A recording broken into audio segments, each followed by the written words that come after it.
नमस्कार, स्वागत है आप सभी का न्यूज 18 के डिजिटल प्लेटफॉर्म पर। मैं हूं आपके साथ आपकी होस्ट चित्रा शर्मा। देखिए, वक्फ कानून की वैधता कुछ चुनौती देने वाली याचिकाओं पर सुप्रीम कोर्ट में आज लगातार दूसरे दिन सुनवाई हुई और सुनवाई में याचिकाकर्ताओं की तरफ से सीनियर एडवोकेट कपिल सिब्बल, अभिषेक मनु सिंघवी और राजीव धवन ने दलीलें पेश की। तो वहीं केंद्र का पक्ष रखने के लिए solicitor general Tushar Mehta supreme court में पेश हुए।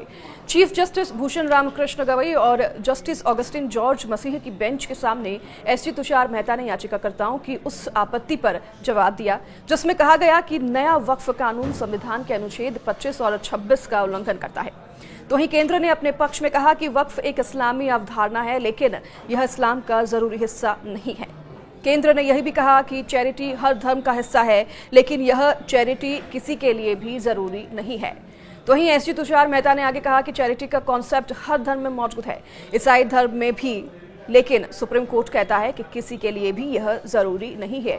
हिंदुओं में भी दान देने जैसी चीजें हैं और सिख धर्म में भी ऐसा ही है, लेकिन किसी भी धर्म में इसे जरूरी नहीं बताया गया है। तो वहीं एसजी मेहता ने आगे कहा कि अगर मान लें कि मुस्लिम समुदाय के ज्यादातर लोगों की फाइनेंशियल स्थिति ज्यादा अच्छी नहीं है और वह वक्फ नहीं कर पाते, तो क्या वह मुस्लिम नहीं होंगे? वहीं उन्होंने आगे कहा कि किसी भी धर्म में चैरिटी करना जरूरी नहीं है और इसी तरह इस्लाम में वक्फ है। एसजी तुषार मेहता आगे कहते हैं कि वक्फ बाय यूजर मौलिक अधिकार नहीं है और इसे 1954 में कानून द्वारा मान्यता दी गई थी और उससे पहले बंगाल एक्ट में। वहीं उन्होंने एक फैसले का जिक्र करते हुए कहा कि अगर कोई अधिकार विधायी नीति के रूप में कानून द्वारा प्रदान किया गया है तो उसे राज्य द्वारा हमेशा के लिए छीना जा सकता है। केंद्र सरकार ने सुप्रीम कोर्ट से कहा कि वक्फ इस्लाम का अनिवार्य हिस्सा नहीं है, बल्कि सिर्फ एक दान की प्रक्रिया है। तो वहीं सॉलिसिटर जनरल तुषार मेहता ने अदालत को बताया कि वक्फ बोर्ड सिर्फ धर्मनिरपेक्ष कामकाज करते हैं, जबकि मंदिर पूरी तरह से धार्मिक संस्था होते हैं और उनका प्रबंधन मुस्लिम व्यक्ति भी संभाल सकता है। तुषार मेहता आगे कहते हैं कि वक्फ एक इस्लामी विचार है, लेकिन यह इस्लाम का मूल या फिर अनिवार्य हिस्सा नहीं है, तो इसलिए यह केवल इस्लाम में दान देने की व्यवस्था है।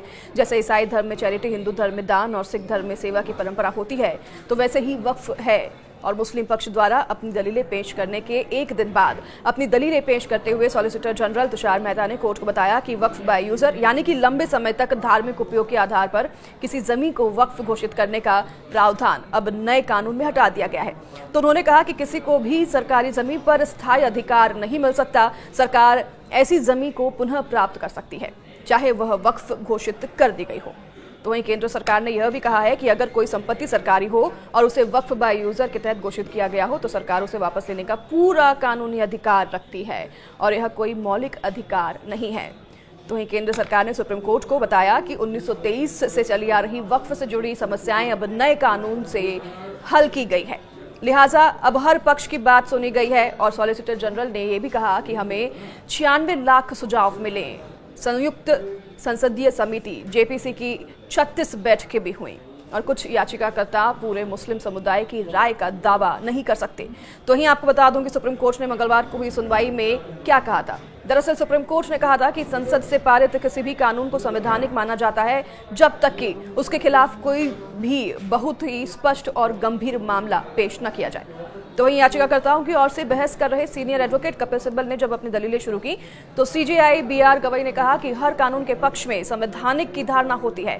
अंतरिम राहत के लिए आपको एक बहुत मजबूत और स्पष्ट मामला बनाना होगा। तो वहीं केंद्र सरकार ने सुप्रीम कोर्ट से अपील की है कि सुनवाई को 3 मुख्य बिंदुओं तक ही सीमित रखा जाए, जिसमें पहला बिंदु है वक्फ बाय यूजर सिद्धांत का और दूसरा है वक्फ बोर्ड और केंद्रीय वक्फ का परिषद जो है उसमें गैर मुस्लिमों की नियुक्ति का होना। तो वहीं तीसरा है सरकारी जमीन को वक्फ घोषित करने की प्रक्रिया का।